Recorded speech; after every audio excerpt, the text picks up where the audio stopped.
Welcome to the Virtual Center for the Study of the Constitution and Civic Responsibility, an ongoing inquiry into American political origins and evolving institutions. The Executive Director of the Virtual Center is Dr. Bill O'Brien. He's also your host for this continuing conversation.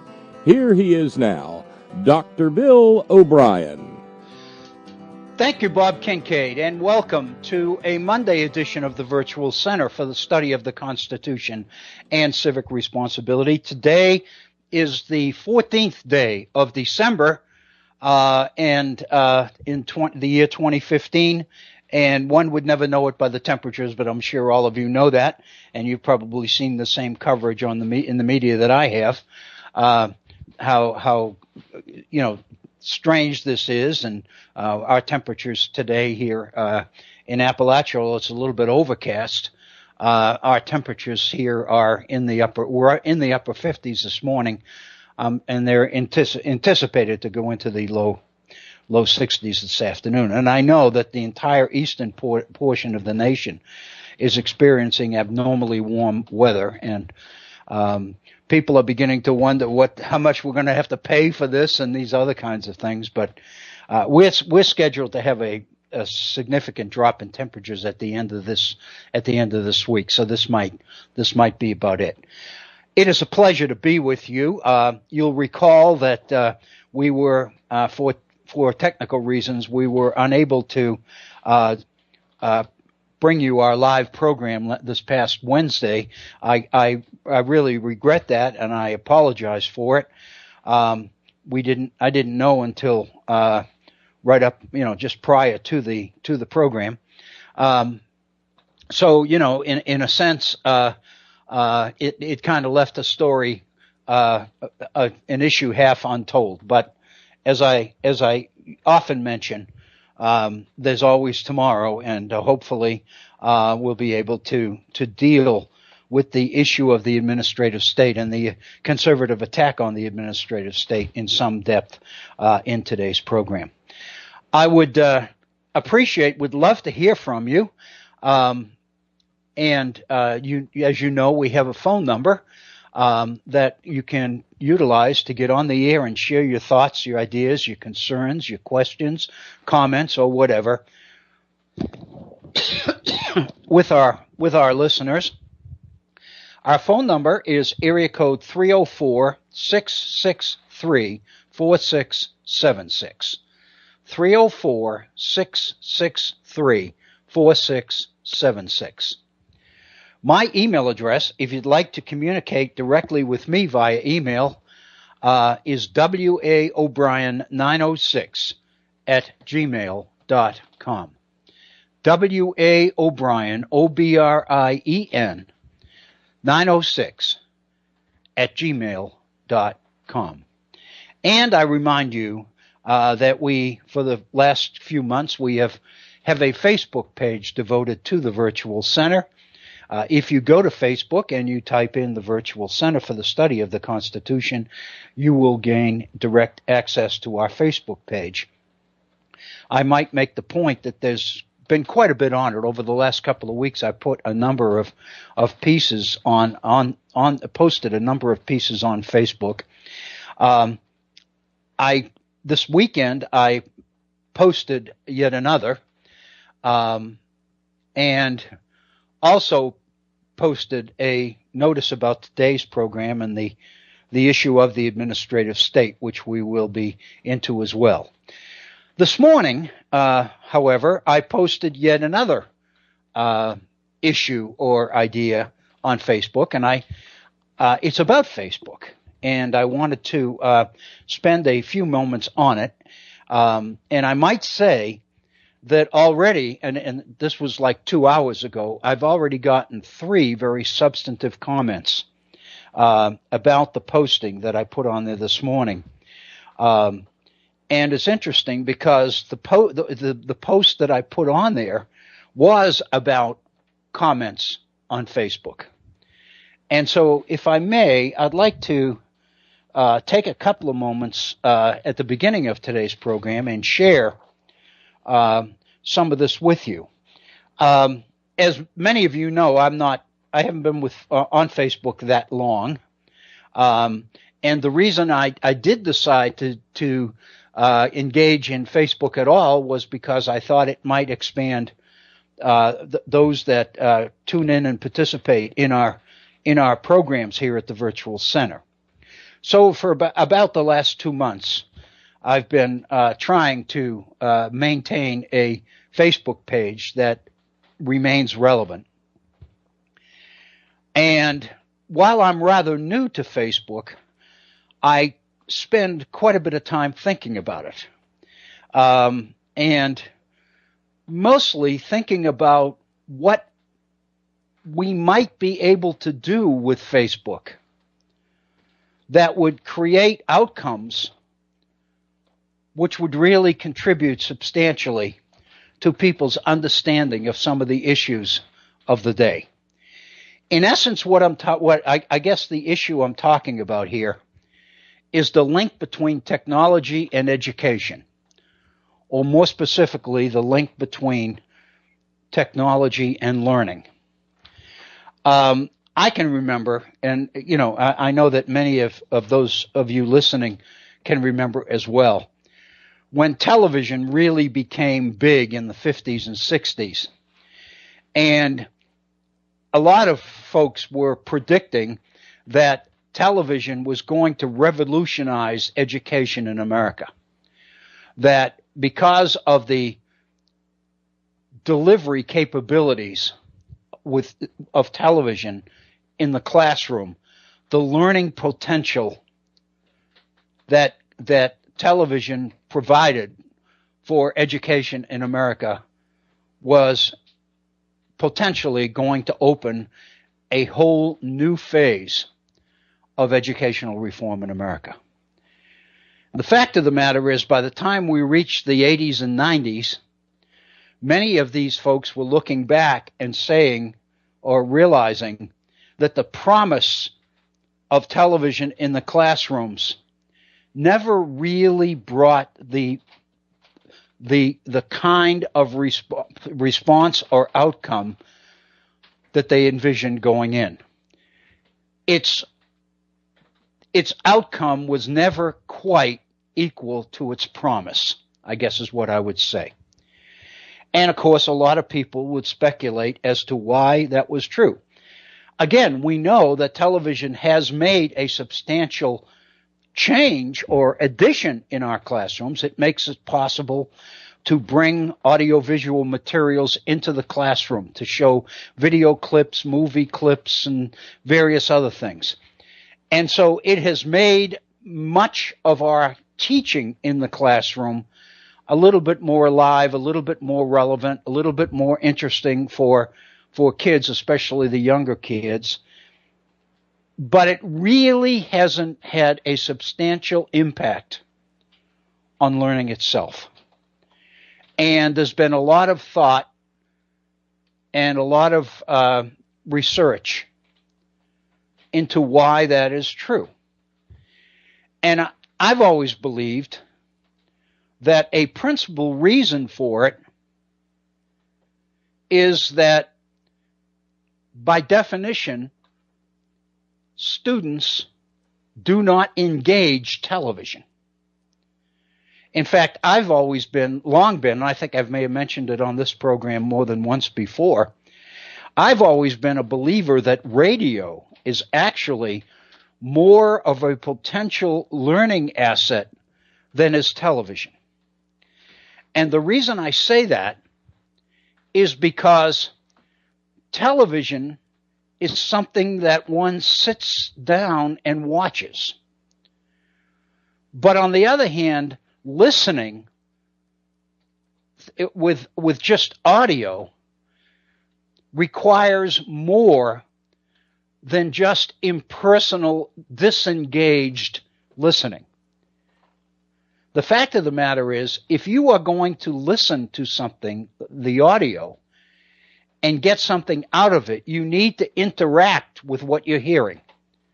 You need to engage what you're listening to. Television doesn't seem to provide the same kinds of learning opportunities. I've often used the example in looking at television, the so-called negative side of television, that there's a major difference between watching life being lived and living it. And what I mean is that people watch television in kind of a passive way. And I know there are certain films and movies and stories that grab the listener or grab the viewer. I'm thinking of particular movies where you become so involved. I'm thinking of the movie Psycho, for example, the Hitchcock movie of a number of years ago, that it so grabbed people and engaged them and pulled them into the story that that people actually were probably more involved in that movie and movies like that than in others. But generally speaking, I've concluded over the years that that happens much more frequently with radio. In fact, in my own case, I have found that for me, when I drive, radio can be a real problem for me because I tend to focus. I thought that time on the road, I really thought that audiobooks were a wonderful, wonderful gift. But I found very quickly that I can't use audiobooks because I become so enmeshed in the content that I take my mind off the road. I don't pay attention to what I'm doing.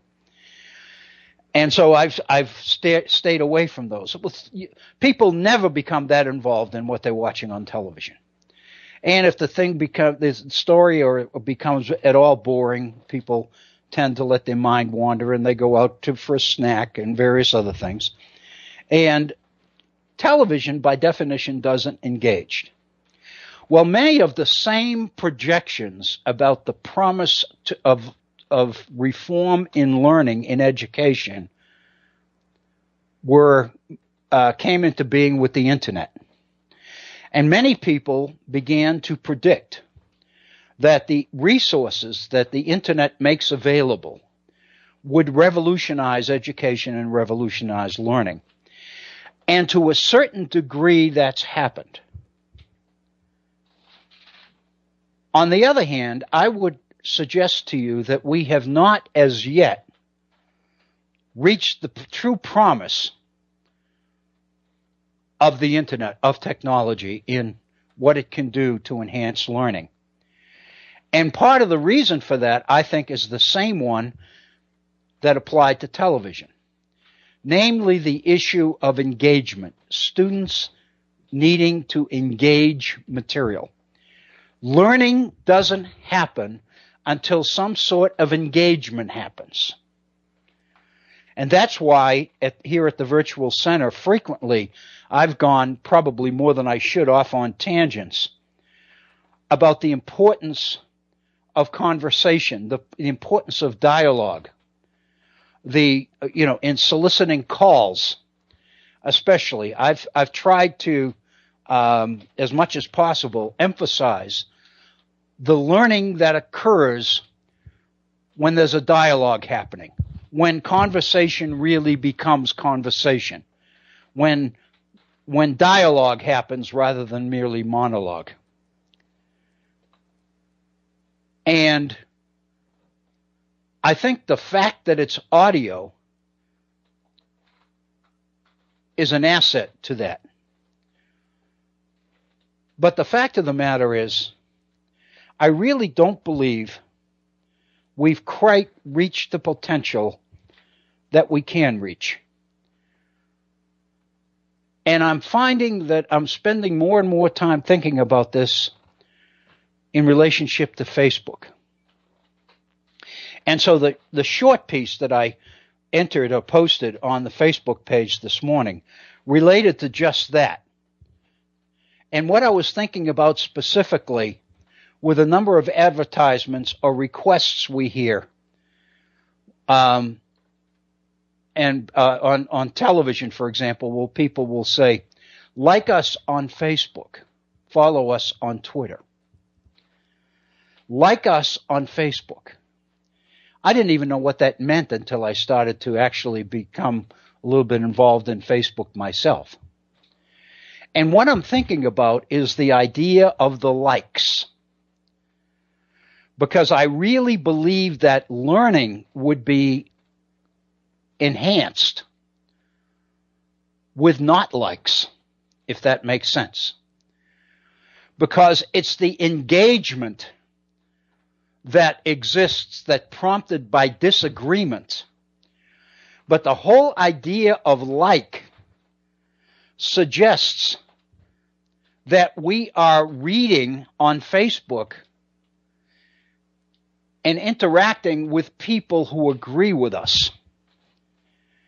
There's no question that this is a tremendous asset in terms of promoting, enhancing communication between people. It allows people to stay in touch with each other. It allows people to get updates on what's happening in people's lives that we know and like. It gives us an opportunity to reach other folks, a whole bunch of them at the same time. If you know that they're regular readers of Facebook, you can put something on there and reach everybody whom you have befriended on Facebook. And so as an enhancement to communication, I don't think there's any question that Facebook has done wonders to increase and improve communication. But on the other hand,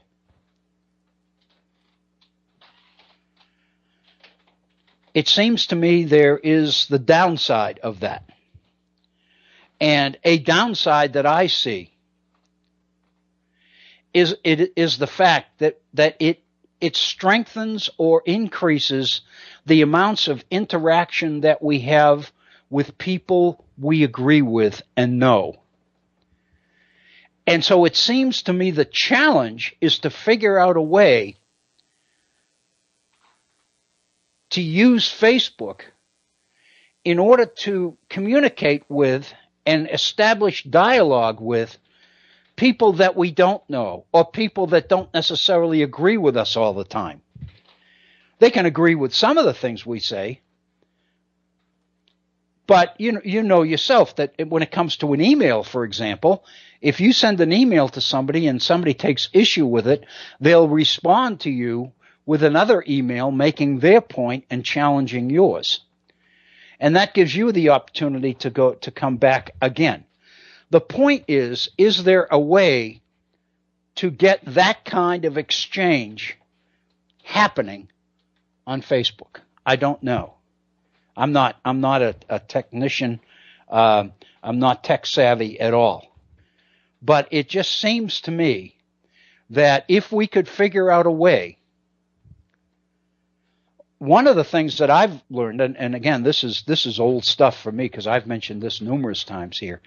One of the things that I've learned over the years is that primary sources, encouraging people to engage in primary sources, promotes dialogue, promotes conversation, promotes exchange and learning and communication like no device that I've ever seen. And so I think if you think back to our programs here at the Virtual Center over the months that we've been on, one of the, seems to me, recurrent themes of our programs here at the Virtual Center is an effort to rely on primary source materials and building reaction to those materials and actually engaging the sources in order to draw meaning out of those sources. And that in itself is I think, a valuable learning experience. It is enhanced when dialogue emerges from that. When people who have read or who are looking at the same material share their ideas and their sense of meaning. And it might be the same, but chances are people will see different things. And then conversation, real conversation, will materialize as a result. When that happens, learning happens. So again, I posted this on Facebook this morning, and I've already received some really good comments. One of them talked about the extent to which technology makes interactions between people more impersonal. And I think it does. I think that's valid, and I think a lot of people recognize that. By definition, technology turns technology in things like Facebook and those things has turned communication into a commodity, and there's so much back and forth and so much information flying around that it tends to depersonalize the interactions between people to a point. And I agree. One of the other comments I received from my posting today pointed out that there's an awful lot of crap on Facebook that people really push the envelope in terms of some of the rather distasteful stuff that they put on Facebook.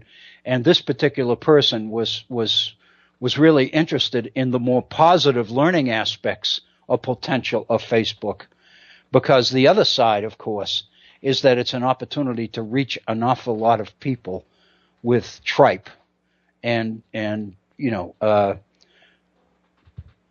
sometimes quite offensive materials and information.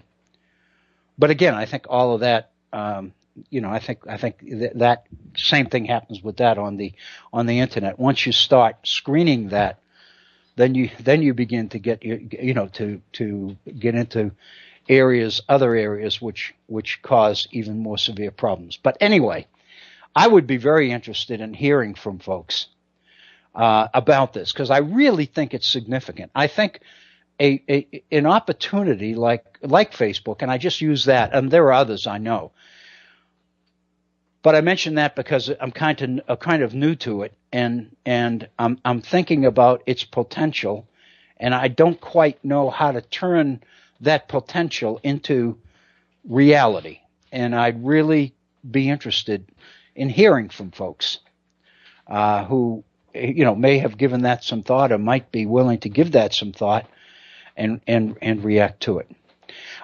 Anyway, that's really all I had on that particular issue. But I do think it's significant, because one of the things that has kept me going here, and of course many of you who listen regularly know that I was in higher education for more than 50 years.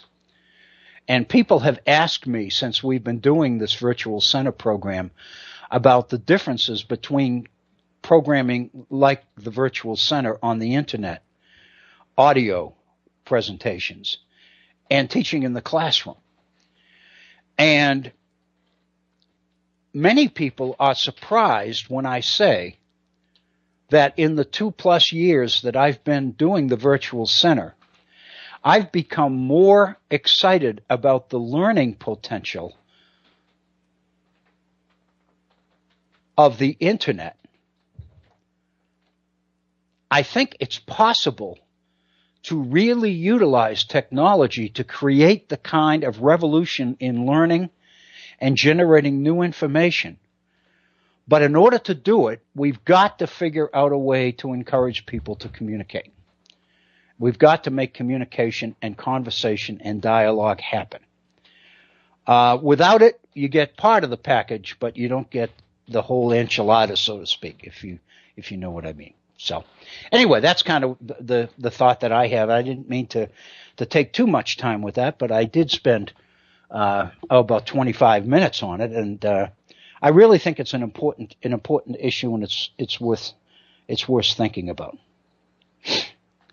I might also share something else with you, the audience. Many of you will remember that a couple of weeks ago, in one of our programs, we were looking at an article that was published here in West Virginia on education, on higher education. It appeared in the Charleston Gazette, our statewide newspaper. And it was an article that a colleague and friend of mine wrote in response to an article that I had in the paper a couple of weeks or a week before that. This particular piece appeared in the Charleston Gazette on the 29th of November. So it's about a little bit better than 2 weeks, 2.5 weeks ago, I guess. I just learned this morning that the person who wrote that article, my friend and colleague, was suspended for, in part at least, for that particular article. Apparently, those powers that be felt that that the letter was taken to be insubordinate, and so this person was put on suspension for a week without pay. And it's bothered me. I spent quite a bit of time thinking about this morning, and it's bothering me a little bit. Because we do have things like free speech and academic freedom and intellectual freedom and honesty, and the idea of the free exchange of of ideas, the marketplace of ideas, and all the other things we talk about. And it seems to me, since we're talking about an institution of higher education here, it gives me pause, and it's disturbed me quite a bit today. But anyway, I thought I'd share that with you because that particular article, if you go back a couple of weeks in our programs, week before last, I think you'll find that we devoted about the better part of an hour to this content and the substance of that particular article. I thought there was quite a bit in it that was worthy of conversation. Apparently, other people didn't. Everybody else didn't necessarily agree with me, but we'll leave that there. As we approach the bottom of the hour in our first hour, I'd like to return to the topic that we were on in our last program, which was the conservative attack, if you will, on the so-called administrative state. And without going back through all of this, but just to refresh your memory, because it has been close to a week since we've been on, a week tomorrow, you'll recall that on the 3rd of December, George Will wrote a column in the Washington Post on Friday, I believe it was the 3rd of December, on the issue of the administrative state. And in that article, George Will was heaping praise on Justice Clarence Thomas because in 4 concurring opinions over the last year on the Supreme Court, in 4 different cases, Thomas has seized the opportunity to drive home what he sees as the threat to individual freedom and liberty posed by the administrative state. And more specifically, he points out, and Thomas points out,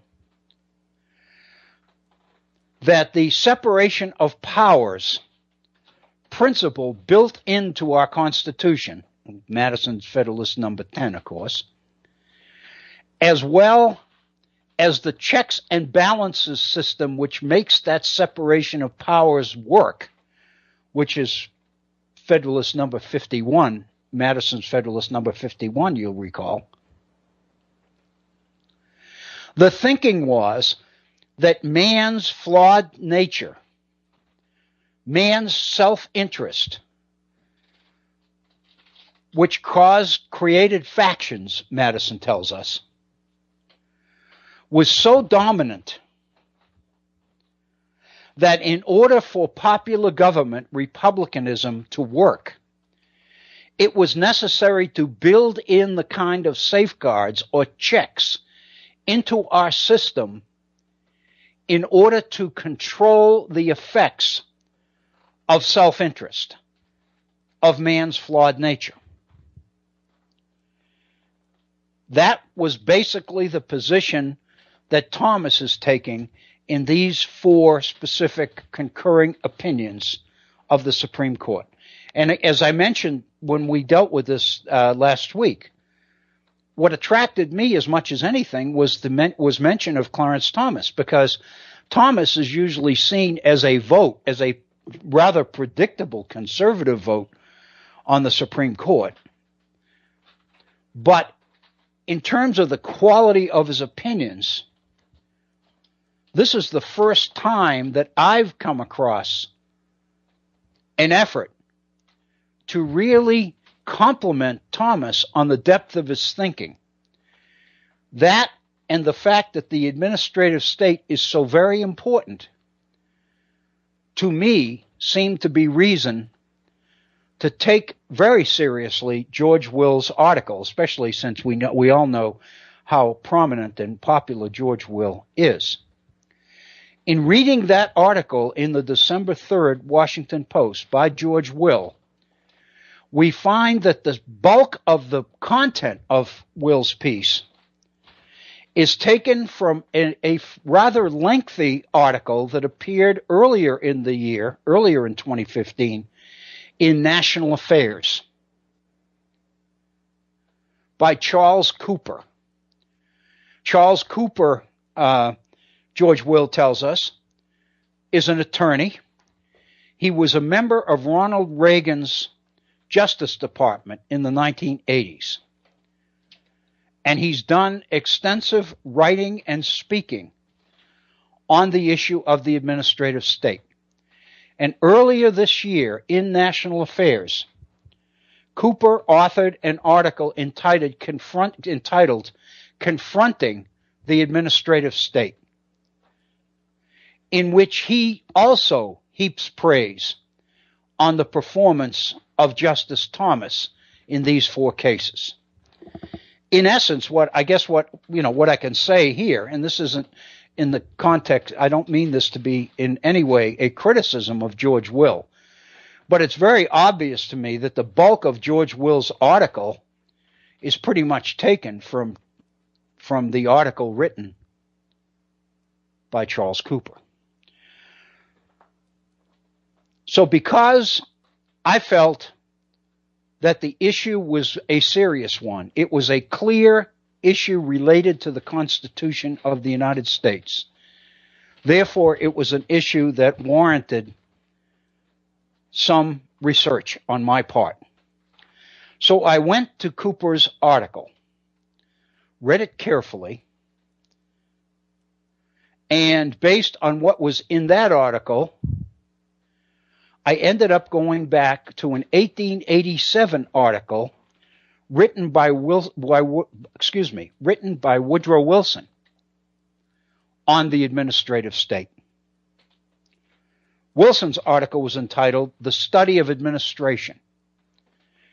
It appeared in the Political Science Quarterly, I believe, in 1887. And in that article, Woodrow Wilson makes his plea for the study of administration as a freestanding discipline. What Wilson points out in 1887 is that up to that time, most studies about government at all levels, doesn't matter what level, focused principally on the structure or organization of the government, the nature of the Constitution,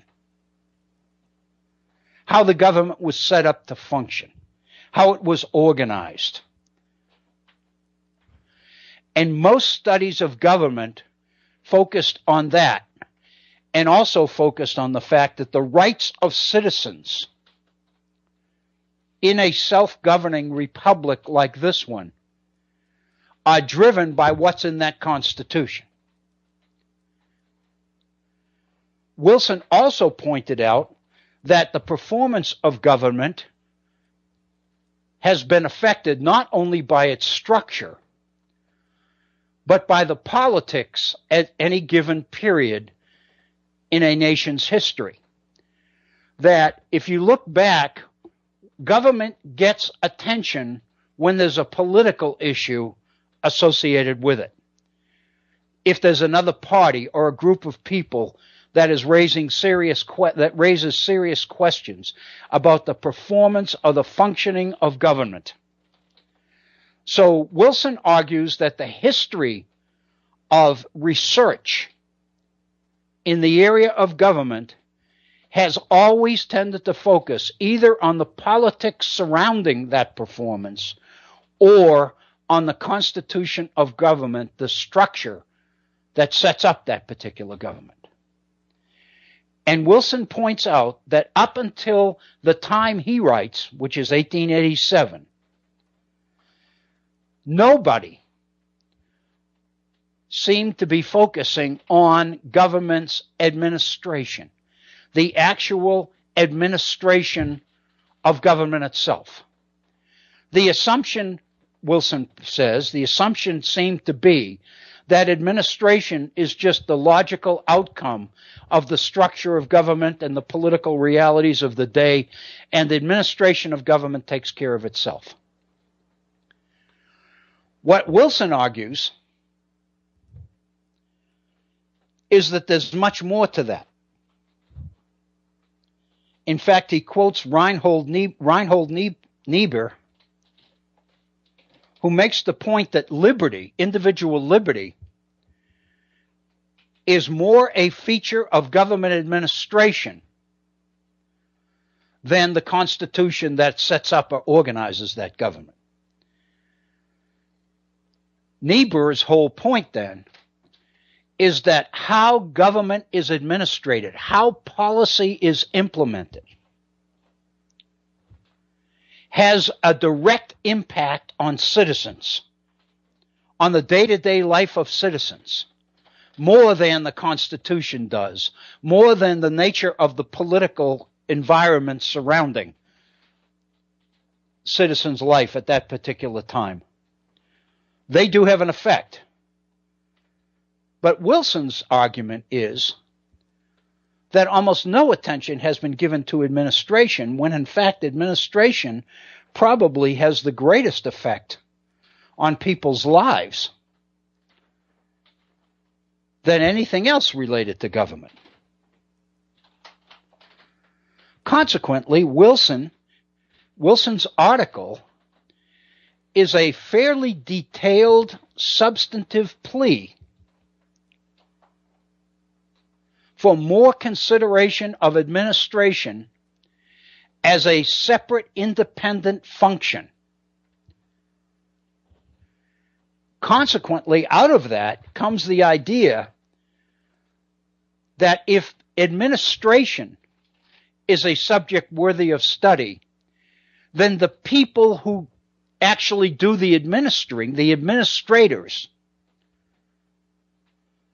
more and more must be looked upon as skilled professionals. They hold their positions because of the skills or the talents that they bring to the enterprise.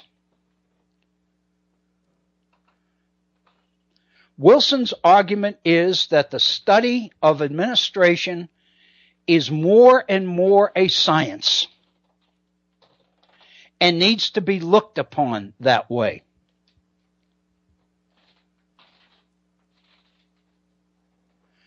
Out of Wilson's article in 1887, for recognition of the importance of administration and the professionalism of administrators, is born what becomes, in the progressive period in the early 20th century, the growth and expansion of the so-called administrative state. As increasingly Wilson's argument is taken seriously,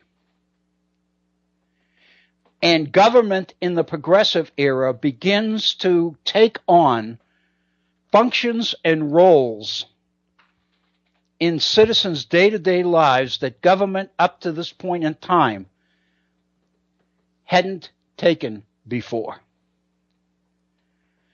And what we have is the growth or the expansion of the administrative state, the growth and expansion of what we call bureaucracy, the emergence of federal agencies that are all part of the executive branch of government, because it's the executive branch, the president in our government, that administers the law.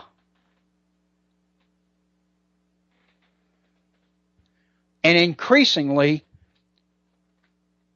administration, the size of bureaucracy, has increased exponentially since the early 20th century. Now it has reached the point, says Clarence Thomas, where the administrative state has become so big and so all-powerful that it effectively violates the founding principles on which our nation is created, is governed, namely the Constitution of the United States. Thomas is arguing that through the years, in making concession after concession to the growth and the expansion of the administrative state, we have inadvertently succumbed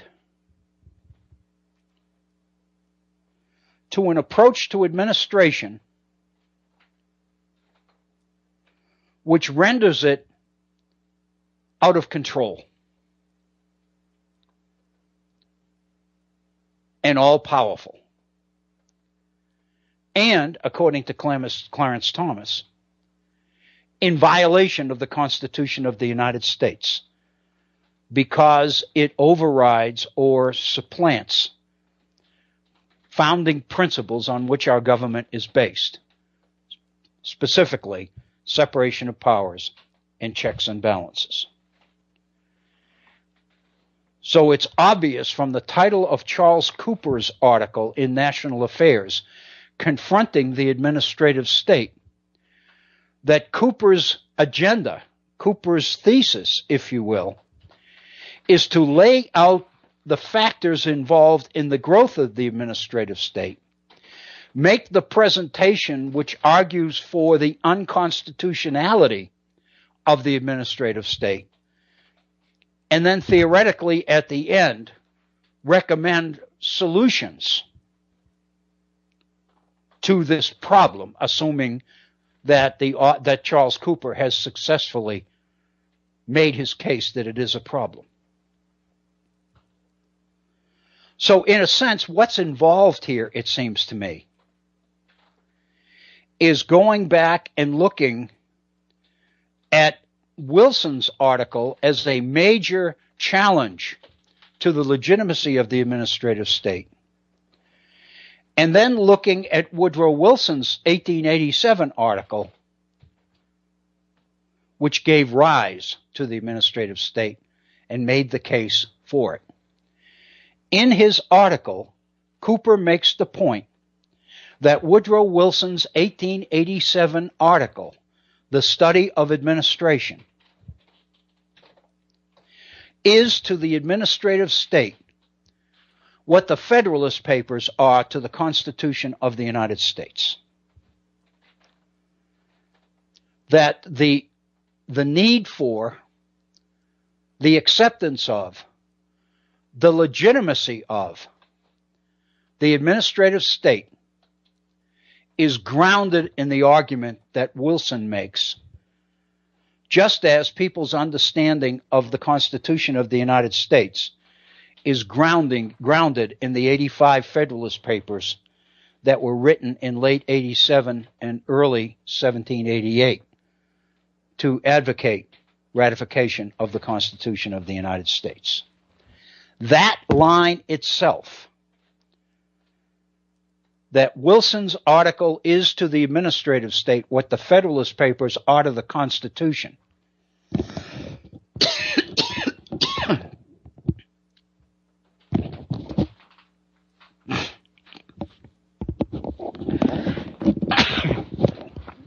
excuse me, that particular line itself, it seems to me,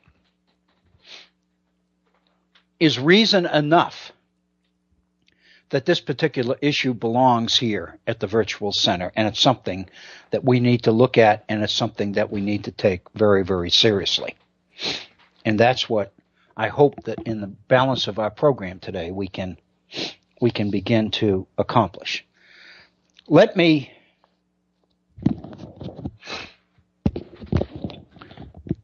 open by making a couple of points that Cooper makes. And a couple of these we've already dealt with, so this is in the nature of review, and I won't spend a lot of time on these. Let me read this paragraph from Cooper's article. This is on the very first page of the article. Our constitutional system, Cooper says, and specifically its separation of powers, was premised on the founders' conception of the nature of man.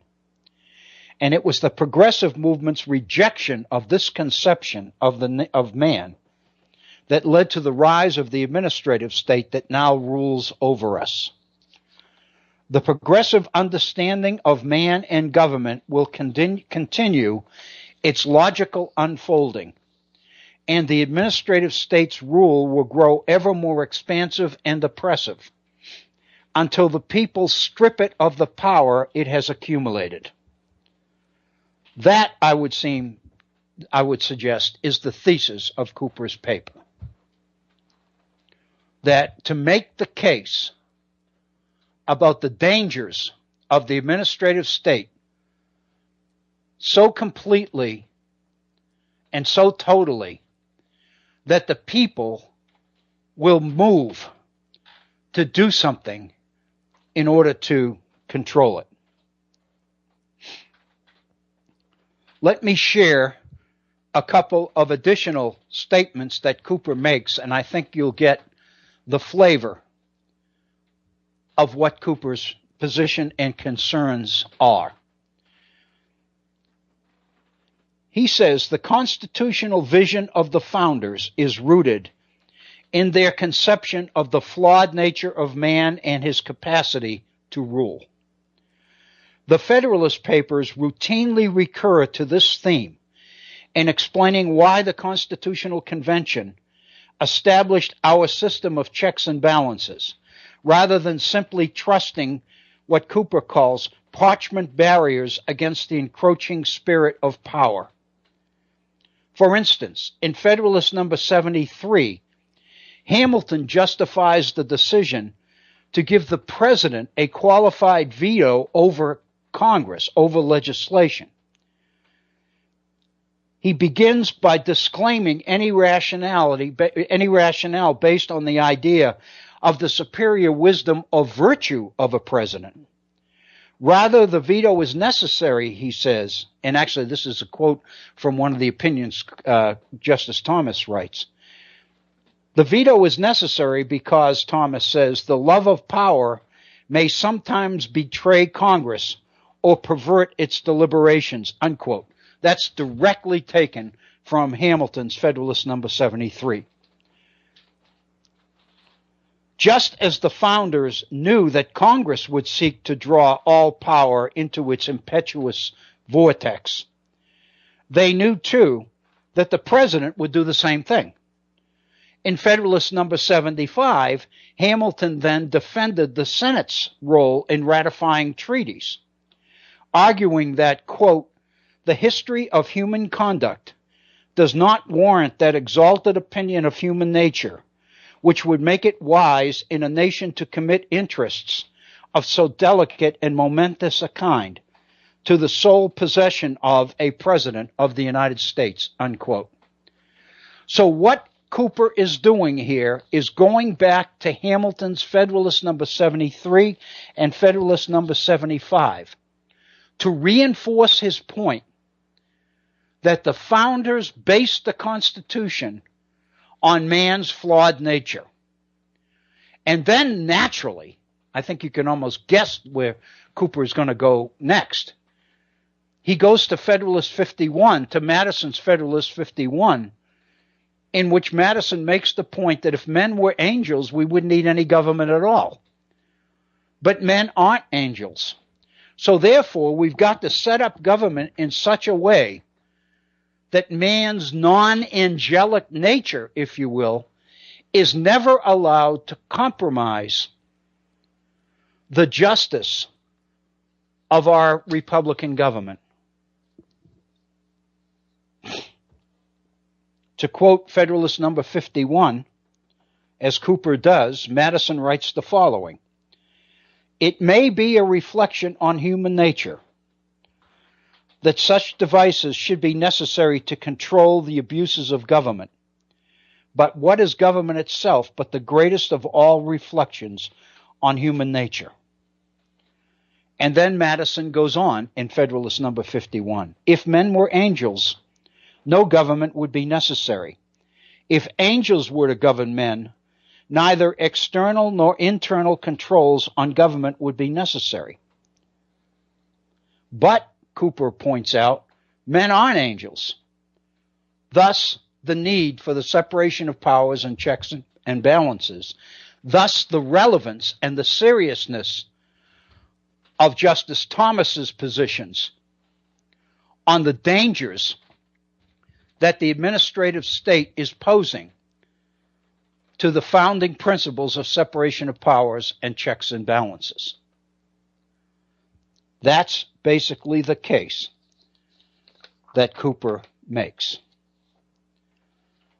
And then Cooper logically goes back to Woodrow Wilson in order to trace the source of this problem, the rise of the administrative state. Cooper says, "We can see then that there was a close causal connection between the founders' understanding of man's nature and the constitutional system of checks and balances that they crafted to preserve the separation of powers.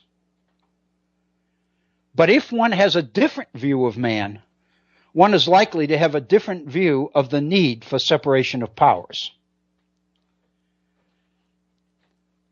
It's important to point out the implication here that Cooper is trying to make. Since the Constitution was driven by the need for separation of powers and checks and balances, then Cooper points out that the rise of the administrative state necessarily had to be based on a different view of human nature. And Cooper is suggesting that means that Woodrow Wilson effectively set out to overcome or to destroy the separation of powers principle on which our government operated. And so Cooper naturally sets up a situation where he's going to have to directly challenge Woodrow Wilson. And when we covered this last week, we paused here to make the point, and I think it's an important one, that Cooper is correct in that the Constitution of the United States clearly is based on this flawed nature of man that Madison speaks about in Federalist number 51, that Hamilton speaks about in Federalist number 73 and Federalist number 75. But on the other hand, there's all sorts of evidence available that Madison, especially Madison, but Hamilton too, did not believe that this flawed nature of man was true. In fact, in number 55, Federalist number 55,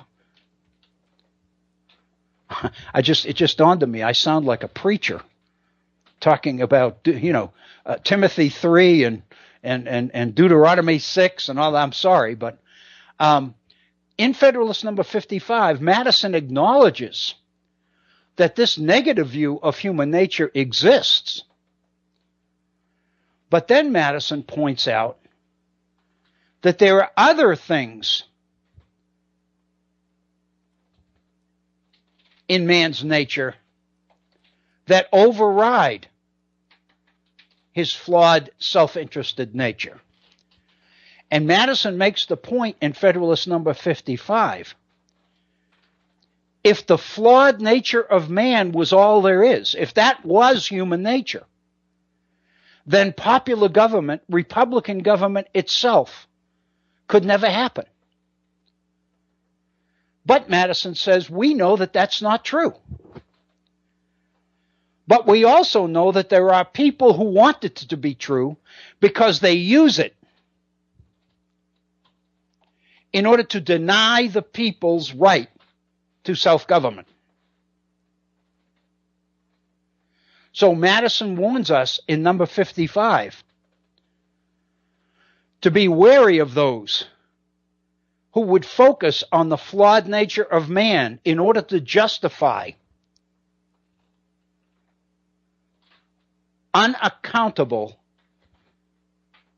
limitless power in the hands of the rulers or the hands of the government or the hands of the company or whatever. What am I saying here? I am saying that Cooper is correct when he says that the Constitution is based on the flawed nature of man. But on the other hand, what Cooper does not say is that this was a choice. This was the only way that you could support the system of checks and balances and separation of powers that Madison believed necessary in order to control the violence of faction. Madison wasn't worried about self-interest. What he was worried about was self-interest. Now I'm paraphrasing Federalist number 10 here. What he was worried about was a combination of self-interest and man's ability to reason. When man successfully uses his self-interest to join other people with the same interests, that's when you have a faction. And by definition, a faction built on self-interest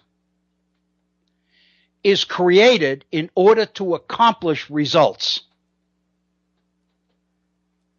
Madison points out that self-interest in and of itself is not the danger. It's the organized interest groups that self-interest causes to be created that become the danger. And it's in order to control them that the separation of powers and checks and balances system is built into the Constitution.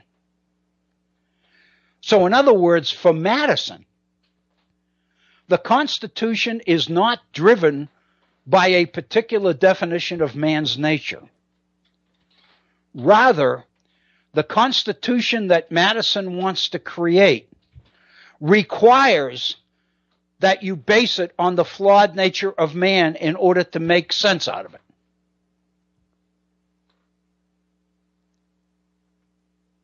So Madison does not subscribe to the flawed nature of man as absolute truth. Therefore, it is my contention that Madison contradicts and refutes Cooper's entire argument. Rather, it appears that Cooper's argument falls into the category of those who would use the flawed nature of man argument in order to justify their own self-interested agenda. And I would suggest to you that Cooper's agenda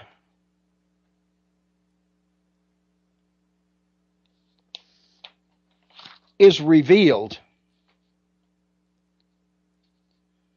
I want to make sure I quote him exactly.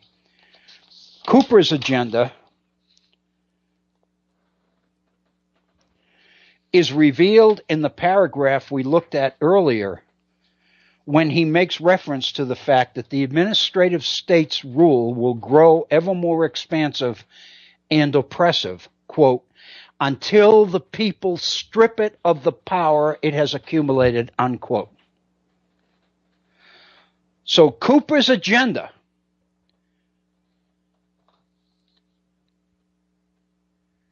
is not revisiting the issue of separation of powers. Cooper's agenda is to undo the administrative state, to dismantle it. And the way he sees that happening is by getting the people to do it.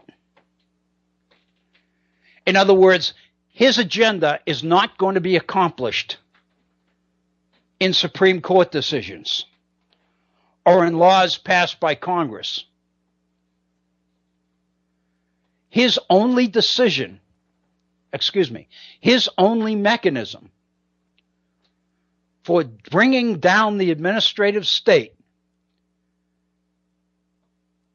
is to engage the people in the kind of direct action which will do it.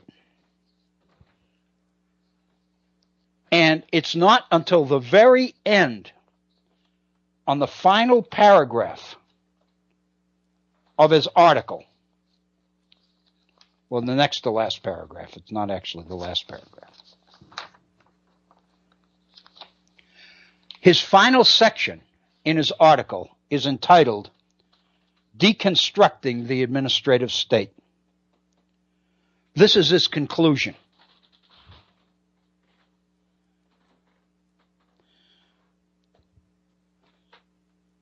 He says Justice Thomas's 4 separation of powers opinions this past term compellingly demonstrate the extent to which we no longer have a 3-branch federal government. But Justice Thomas's views do not command a majority of the court, or anywhere close to a majority. And it is highly unlikely, unfortunately, that the court will ever be composed of 5 originalists like Thomas. Thus, far from being cause for optimism, Justice Thomas's lonely opinions underscore that the court is unlikely to restore the founders' understanding of our constitutional structure in the foreseeable future.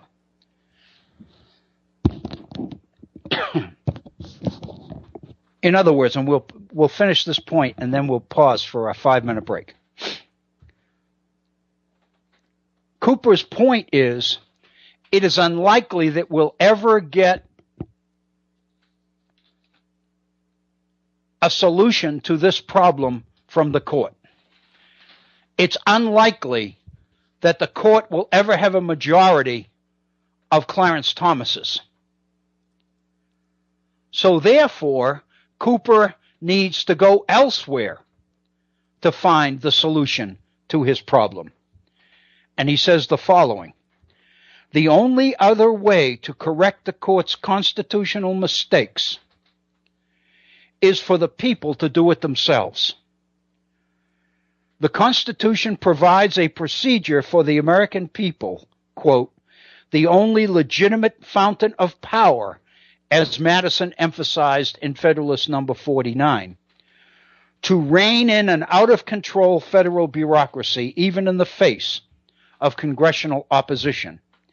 That procedure is the Article 5 convention process, by which 2/3 of the states can call a convention for proposing amendments, subject to ratification by 3/4 of the states.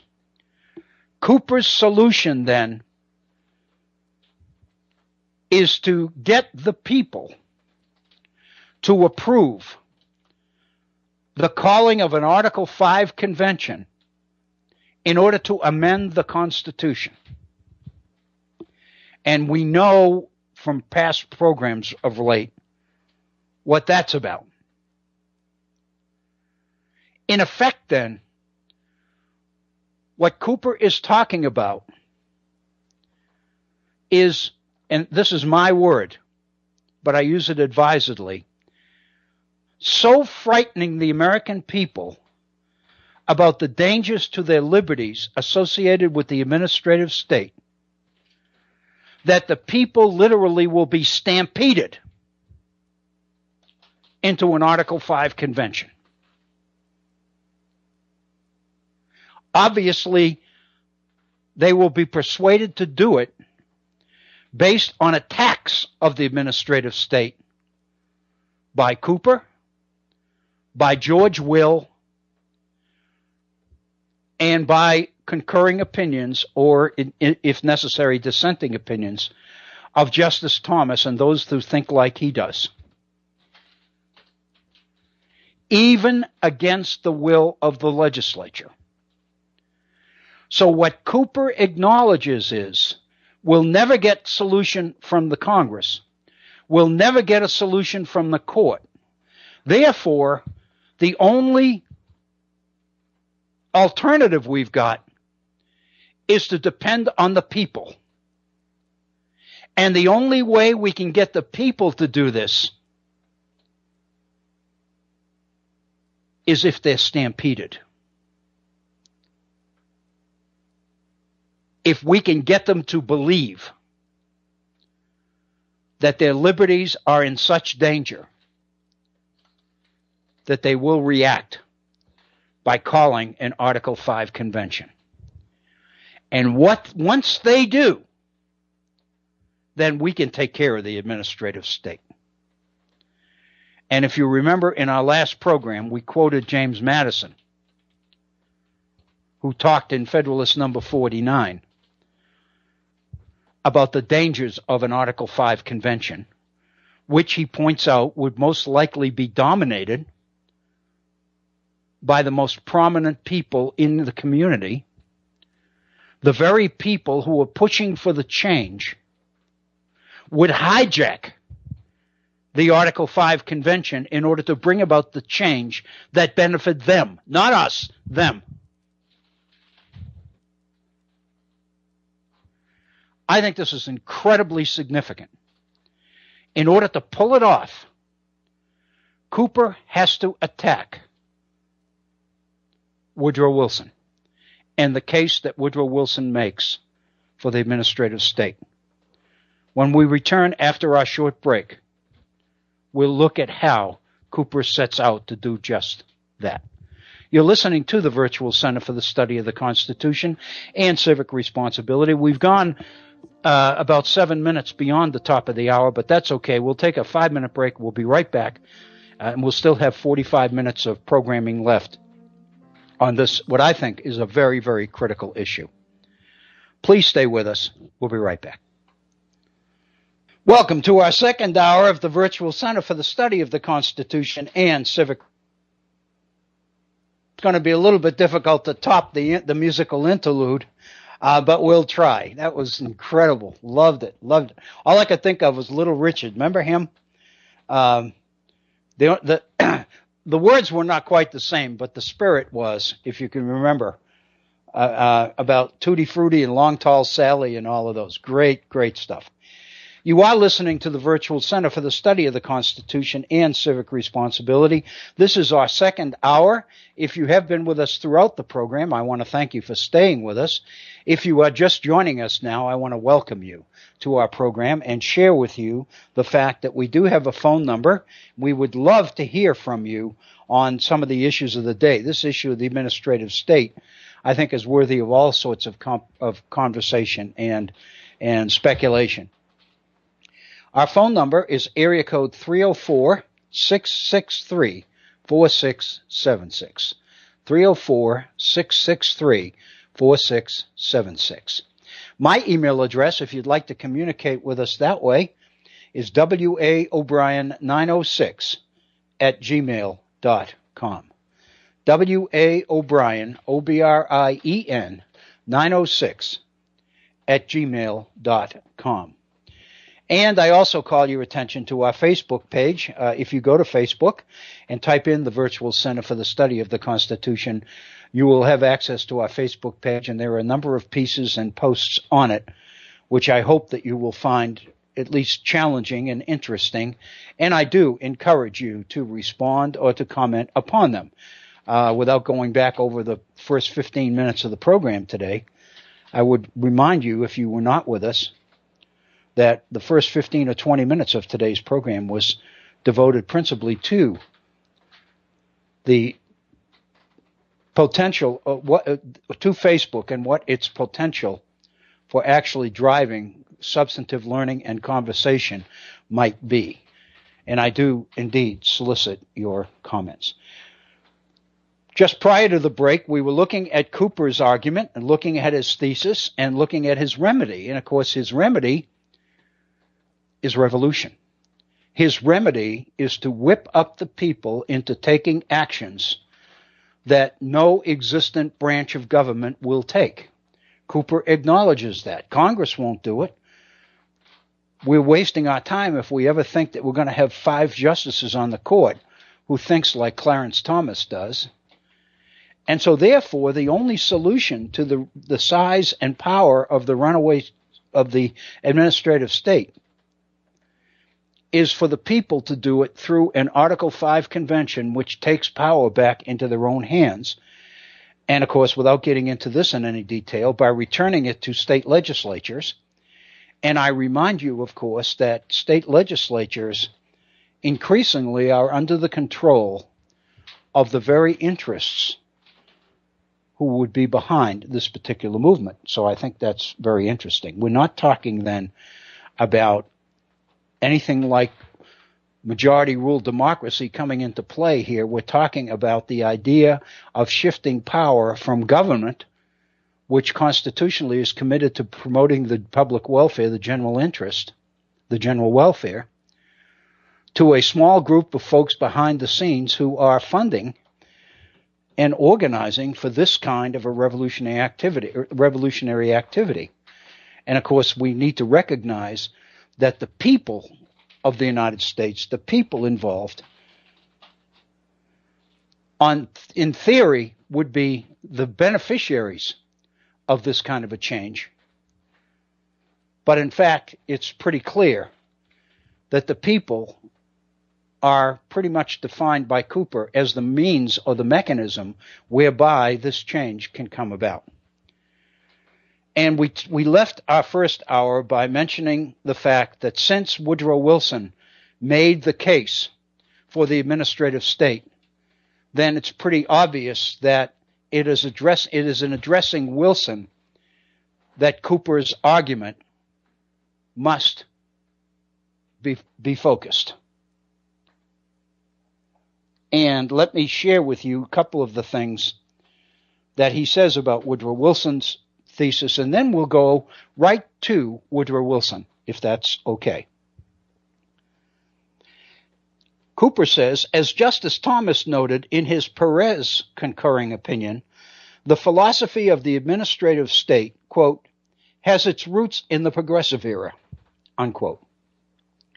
Woodrow Wilson was one of the key thinkers behind the rise of the progressive movement beginning in the late 19th century. His 1887 essay, The Study of Administration, could be considered a sort of Federalist Papers for the administrative state, an explication of its political philosophy. And Wilson's philosophy was, at its core, motivated by impatience with the compromises and inefficiencies, that is, the checks and balances, deliberately built into our constitutional system, unquote. In other words, what Cooper is doing here is accusing Wilson's philosophy as being driven by the impatience with the compromises and the inefficiencies which the founders built into our Constitution. It's important to recognize what that idea suggests. He is suggesting then that Wilson's principal aim is to undo the Constitution of the United States in order to build more efficiency into government. And in order to do it, you have to undo some of the founding principles on which the Constitution was based. That's what Cooper is accusing Wilson of being about. The only way to deal with that, then, is to go to Wilson and to check the extent to which Cooper's criticism of Wilson is accurate. Let me read the next paragraph, and I think you'll get the full flavor of Cooper's thesis and agenda here. Wilson began his essay by marginalizing the principles of the founding. Quoting Hegel, he argued that those principles are not timeless truths about the nature of man and government, but instead are nothing but the spirit of that time expressed in abstract thought, unquote. Wilson asserted that modern life is simply too complex for our founding principles, and that the modern era demands a government possessing the, quote, the utmost possible efficiency, unquote. To achieve this goal, Wilson insisted that we must, quote, discover the simplest arrangements by which responsibility can be unmistakably fixed upon officials, providing them with large powers and unhampered discretion. The concentration of unhampered power in the hands of experts, then, was for the progressives the essence of efficiency and therefore the genius of the administrative state. And since the most efficient form of government is one in which all power can be exercised immediately and without obstacles, it's not surprising that Wilson pointed to Napoleon's government as an exemplar of good administration. After all, what better way to streamline the use of power than to appoint oneself emperor, unquote. Obviously, Cooper's suggestion linking Wilson with Napoleon is extremely pointed and extremely sharp and effective. But again, the underlying agenda attributed to Wilson here is not to make the case for the administrative state. It's to undo the checks and powers and separation of balances built into the Constitution as a way to bring it about. Cooper is suggesting that Wilson's article is a call for the overthrow of the founding principles on which this Constitution was built. That, it seems to me, is the test that we would have to apply to Woodrow Wilson. If you go online, you can find a copy of Woodrow Wilson's 1887 article in the Political Science Quarterly entitled The Study of Administration. Let me read you a few relevant excerpts from Woodrow Wilson's article. In talking about the study of administration, Wilson points out that, as I mentioned earlier in our first hour, there's been very little attention paid in the United States, especially, to the idea of administration as a discipline, as a subject for study in and of itself. Wilson's article points out that most of the most forward thinking, most of the research and discussion about administration is taking place in Europe, not here. And Wilson points out that that's going to cause many people to oppose much of this research because it didn't originate here and therefore it's likely incompatible with our Republican system of government. So Wilson acknowledges the point that Cooper tries to accuse him of, namely the seeming contradiction between approaches to government that emerge in societies with governments different than our own, and whether in fact it's possible to take advantage of that research, of those findings, in a system like ours, which didn't give rise to them in the first place. Wilson says, and this is on page 202 of the Political Science Quarterly, Wilson talks about French and German professors who are doing most of the thinking and most of the research on administration. And then Wilson says the following: if we would employ it, we must Americanize it, and that not formally, in language merely, but radically in thought, principle, and aim as well. It must learn our constitutions by heart, must get the bureaucratic fever out of its veins, must inhale much free American air, unquote. Wilson is saying here that what we need to do is take the research and the knowledge that's being generated in Europe and Americanize it. In other words, adjust it so that it can be employed beneficially here. He's not talking about undoing or dismantling the Constitution of the United States. He's talking about taking the latest research and adjusting it and making it fit into our political system. There's quite a bit of difference,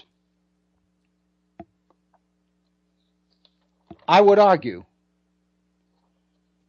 between those 2 points. Let me share with you the quote that's later in Wilson's argument.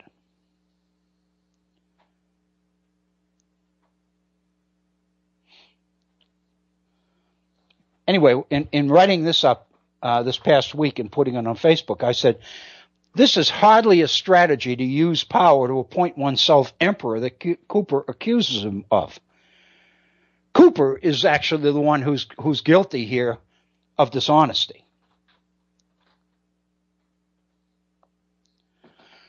Wilson makes the point, I quoted it somewhere, and I'm having a particular difficulty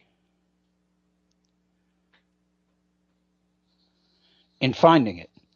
Wilson makes the point that if I see a murderer sharpening a knife,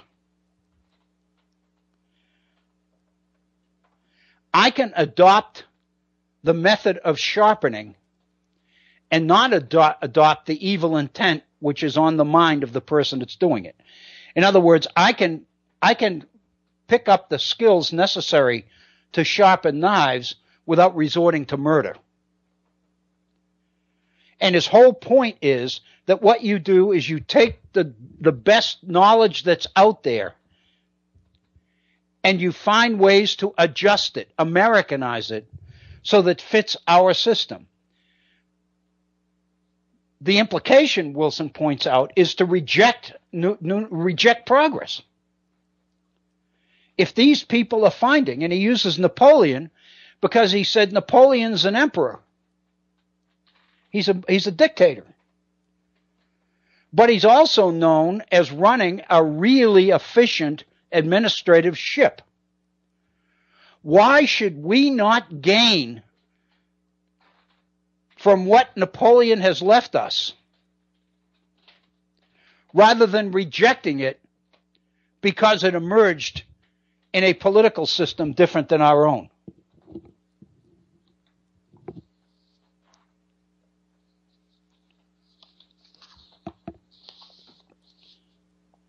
Wilson says, and this I think is particularly interesting because This is where Wilson addresses the administrative state and how he looks at it. The object of administrative study, Wilson says, is to rescue executive methods from the confusion and costliness of empirical experiment and set them upon foundations laid deep in stable principle. It's for this reason that we regard civil service reform in its present stages as but a prelude to a fuller administrative reform. At this time in the late 19th century, many of you may remember from our textbooks that civil service reform was kind of considered to be a major political reform of the late 19th century. In fact, it gets legitimized in the passage of the so-called Pendleton Act. Wilson's arguing that civil service reform, which is based on the idea of giving people jobs based on merit, based on their ability, rather than on who they know or how much money they contribute to the local political party or whatever. In other words, getting the most skilled, talented people in the right positions is what civil service reform is about. Wilson says this is just the beginning. This is just the first step in a total rethinking of the nature of administration itself. Wilson says we are now rectifying methods of appointment. We must go on to adjust executive functions more fitly and to prescribe better methods of executive organization and action. Civil service reform is thus but a moral preparation for what's to follow. It is clearing the moral atmosphere of official life by establishing the sanctity of public office as a public trust, and by making the service unpartisan. It is opening the way for making it businesslike. By sweetening its motives, it is rendering it capable of improving its methods of work. What Wilson is talking about is turning the study of administration into what he's called earlier in his piece, the science of government. I wanted to take a moment to make a point. I think I've made this point in previous program here, but at the Virtual Center. But I think it fits very well here. The late 19th century in America is the period in our history where more and more people are beginning to apply the knowledge that science brings to the table to the way we live. The whole idea of progressivism as a movement is the idea to reform government by putting the people with the right skills in the right places and holding them accountable for their actions and their success in order to deliver the most appropriate, cost-efficient, effective services to citizens. In other words, it's to look at government as a science, as a topic for study and research and investigation. What Wilson is saying is what we set out to do in government, we can do better. But in order to do it, we have to emphasize the need of citizens for services. And therefore, we've got to look at how this need for efficiency and effectiveness and the expertise of the people we hire and put in government can deal with the fact that our constitutional system is based on separation of powers and checks and balances. In other words, our government was created by Madison, if you think about Federalist Number 10, not so that it could govern, but so that it would be able to protect itself against factions, self-interested factions, by slowing down the process, making it difficult for factions to achieve success. In a sense, then, In the 18th century, government was looked upon not as an instrument to deliver services, but as a political system within which free people could operate and have their freedom protected. The goal was to not think about ways that government could be made more efficient. The goal was to make government less efficient. The less government could govern, the thinking was the freer people are. That's why Jefferson's famous comment about that government governs best, which governs least, applies to the 18th century. Wilson is writing in 1887. This is the height of the Industrial Revolution. This is when major cities in America are exploding, when immigrants are coming into our cities from all over the world in order to find jobs and opportunities that they couldn't find anywhere else. And our nation is being overwhelmed with the challenges of industrialism. Our cities are exploding. Our cities are unable to provide the services called for. Our cities are unable to provide adequate housing. There's filth, disease, crime, discord in our cities. In other words, the situation is ripe for somebody or some group to address these problems. Wilson's argument is that it's government that must address them. So therefore, this is the case for the administrative state, according to Wilson. And this is the period when people began to look at government as a study of government as a science. This was the period when the term political science was adopted. The idea that politics, government, is a science, and there's a way to do it. And everybody can't do it. You need to find the people with the right skills and the right talents to do it well. So when Wilson talks about the science of government, he's talking about the need to imply the latest findings, the latest research that science is uncovering to address many of our problems. And many of the disciplines that we now put under the heading social sciences are adopted in our colleges and universities. The whole idea of the modern land-grant university as being a university employing the experts in order to address society's problems, that particular model of higher education's mission in America speaks to this entire period and speaks to what Woodrow Wilson is telling us. Our cities are in need of all sorts of upgrades and reforms, from services,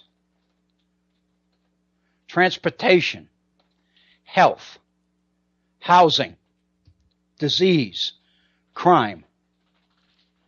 So who do we turn to for recommended solutions to these kinds of problems? We go to the state university, and we try to engage the experts in bringing their expertise to these issues. In social science, we call the people that address these particular questions sociologists. In terms of getting people to behave in ways that are socially and politically acceptable, we turn to the research in psychology. And the major finding in this period in psychology, the major finding is behavioral psychology, stimulus response. The idea that if you put the appropriate stimuli, you'll encourage the proper response. I apologize for the phone ringing in the background. So that's really what we're talking about here. So in government then, political science is a science The idea that you can restructure and refashion, reorganize government in such a way that it meets the needs of the time. When Wilson is talking about promoting the study of administration, he's not talking about destroying the Constitution or destroying the separation of powers, checks and balances system which makes our Constitution function. He's talking about finding ways to adjust, to relook at the Constitution in terms of the changes that have occurred in the society since the Constitution was originally drafted. Wilson's argument is the classic argument for what we call today the living Constitution.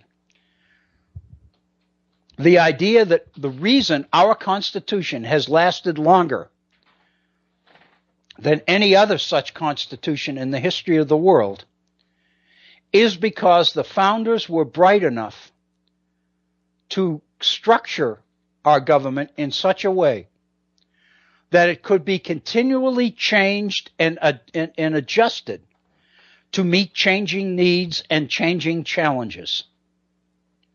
That's what Wilson's calling for. So then one must ask, then what are Cooper, Clarence Thomas, and George Will about? What are they after? Obviously, they are opposed to the government that is created to address these problems. Their argument is that in the originalism of the Constitution, what you must do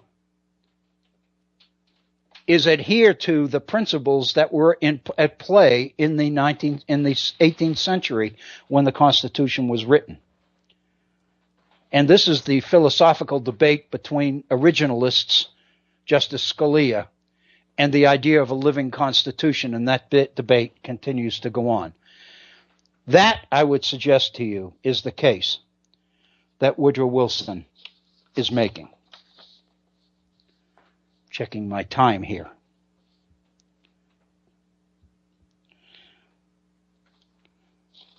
Wilson says, public administration is detailed and systematic execution of public law. Public administration is detailed and systematic execution of public law. Every particular application of general law is an act of administration. The assessment and raising of taxes, for instance, the hanging of a criminal, the transportation and delivery of the mail, the equipment and recruiting of the Army and Navy, all are obviously acts of administration. But the general laws which direct these things to be done are as obviously outside of and above administration. The broad plans of governmental action are not administrative.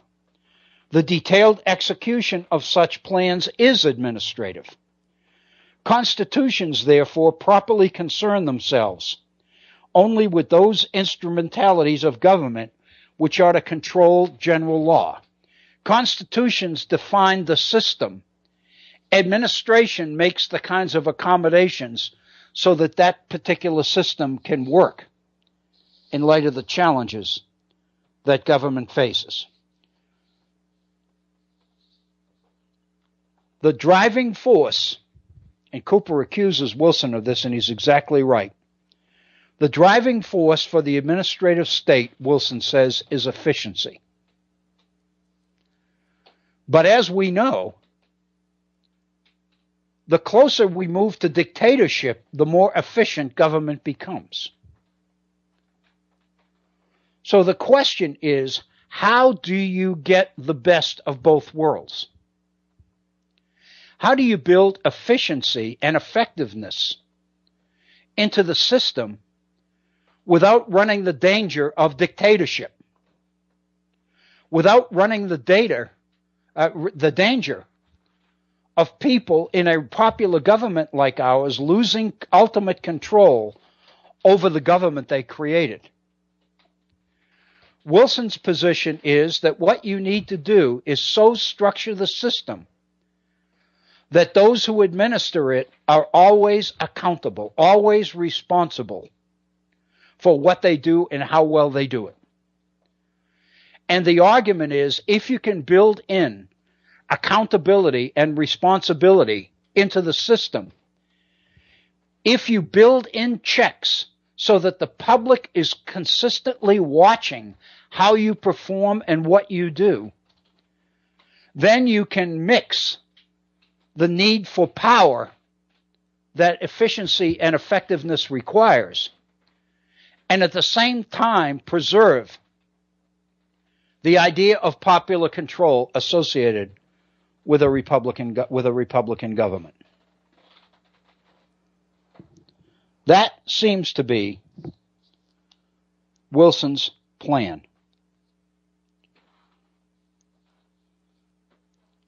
I particularly want to read this paragraph from Wilson because I think it's very telling. He says, "And let me say that large powers and unhampered discretion seem to me the indispensable conditions of responsibility. Public attention must be easily directed in each case of good or bad administration to just the man deserving of praise or blame. There's no danger in power if only it not be irresponsible. If it be divided, dealt out in shares to many, it's obscured. And if it's obscured, it becomes irresponsible. But to improve public opinion, which is the motive power of government, we must prepare better officials as the apparatus of government." Let me repeat that sentence. If we would improve public opinion, which is the motive power of government, we must prepare better officials as the apparatus of government. The apparatus of government. People become cogs in a machine.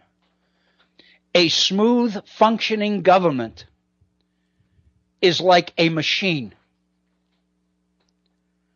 And in order for the machine to function smoothly, you got to have the right parts and the right people in the right places doing the right thing. And overseeing them is the public, is the accountability factor.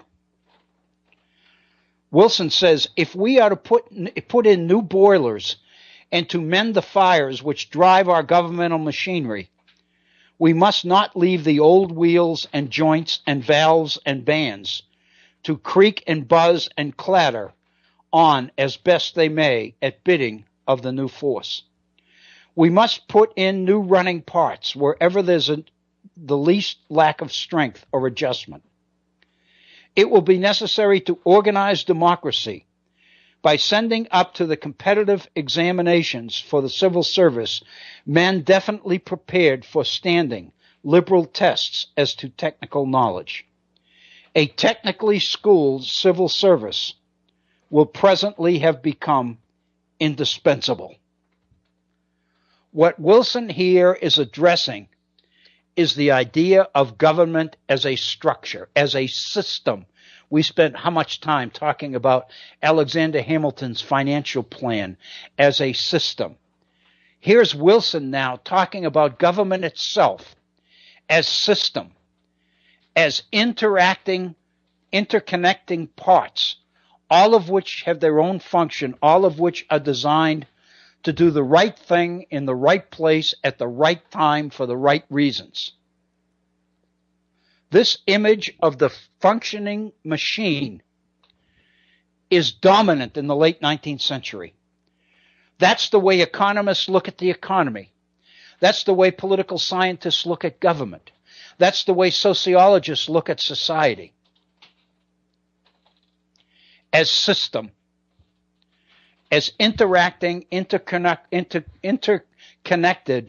functioning parts, all of which produce the kind of outcome you want. Wilson is not unaware of the criticisms that Cooper and Justice Thomas and George Will are making.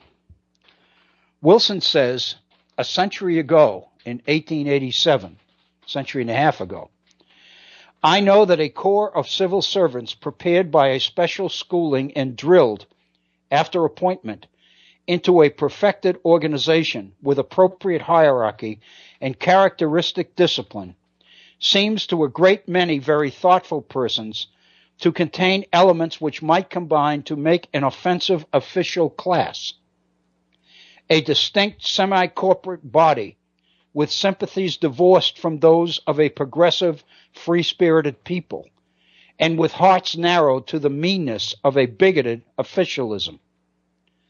Certainly such a class would be altogether hateful and harmful in the United States. Any measures calculated to produce it would for us be measures of reaction and of folly. The principle is that administration in the United States must be at all points sensitive to public opinion. So again, it is the accountability built into bureaucracy, built into the system, that enables it to work in ways which deliver the kinds of high-quality, cost-effective, needed services to people, and at the same time not run the risk of taking away people's freedom and of turning the system into a top-down system between the rule makers and the rule followers. Wilson's strategy, his thesis, is to find a way to take these latest findings about administration and find ways to incorporate them into our political system so that we preserve the basic tenets of our Republican government, our government in which the people continue to rule. Wilson is not guilty of the things that he's being accused of by Cooper, by Justice Thomas, by George Will, and others. But the only way that they can bring about the people's revolution against the administrative state that they are after is to destroy Wilson, is to destroy the case that Wilson makes for the administrative state. And that means that you have to imply that his motives are un-American, that his motives are to undo the Constitution, not to adjust new knowledge to the challenges of changing times. Wilson's position is that that's the only way government can remain relevant. It's the only way government can last, is if it is able to adjust in order to deliver the kinds of services that people need. I think this is incredibly important. And again, I think it speaks to the agenda of the Coopers and the George Wills and the Clarence Thomases and whatever. In fact, the concluding paragraph in the piece that I wrote on the administrative state is as follows. Turns out that Cooper's article is more a statement about his own agenda than Wilson's. It's extremely important that we recognize the difference, that we heed Madison's warnings and advice, and that we not allow ourselves to be stampeded into actions we will come to regret. It seems to me that what Wilson is giving us here in 1887 is a detailed argument in defense of the idea of the living Constitution. His point is that the Constitution, being implemented as it was originally written 100 years earlier, is no longer adequate to the problems and the challenges that the American people are facing in the late 19th century, 100 years after the Constitution was written. And what Wilson is arguing here is that if accommodations aren't made, if we don't find some way to connect the new knowledge that science is creating to the challenges and the real life dangers that people are confronting, then there's no way we can expect people to continue to support government. Government's legitimacy will be weakened and ultimately destroyed. Why would people support a government that seemingly doesn't give a whit or care a damn about them? That's really what the progressive movement is about. Those that were in power at the time, the corporations that were making the major decisions in the late 19th century, obviously went back to the philosophies of the founders in order to claim that their adherence to the Constitution made their positions the ones that were most illegitimate. In other words, what they were emphasizing was the freedom, the liberty. But I guess the question comes down to, how much is liberty worth if you're starving, or if you're unable to find a job, or unable to put a roof over your head, or unable to care for your children, unable to educate your children, unable to take care of the health needs of your children, whatever. So it seems to me that there's a real issue here, and it's one that we continue to face. And I think it's very important that we get into the habit of visiting the sources and not making our decisions based on what people tell us. I think that we're in for another Republican debate tomorrow evening from Las Vegas. And we're going to hear from a lot of people who have solutions on what we ought to do, why we ought to do it, and how we should do it. I think before we make decisions, we need to get a lot more information and do a lot more research and a lot more assessment and analysis before we find ourselves doing things that we might indeed come to regret. It's 57 minutes after the hour, and we've pretty much reached the end of our day today. I want to thank you for your continued support for the Virtual Center for the Study of the Constitution and Civic Responsibility. I keep adding that because I think it's a very, very important part of our mission. I also want to encourage you and thank you for your continued support of the Head On Radio Network and the need to keep these kinds of programs on the air and out there. Again, I encourage you to feel free to email me your ideas, your thoughts, your concerns, your recommendations, and your suggestions. I remind you also that tomorrow is Tuesday, and that means we'll be beginning our program tomorrow 1/2 hour later than we started today. We'll begin at 1:30 p.m. Eastern Time tomorrow. And, of course, we'll end at our same time. Our program will be 90 minutes long rather than the 120-minute program that we did today. I want to thank you. I hope you have a wonderful evening. Enjoy the warm weather while we have it. Be safe. Be kind to each other. And I look forward to being with you once again here at the Virtual Center. Thank you so very, very much.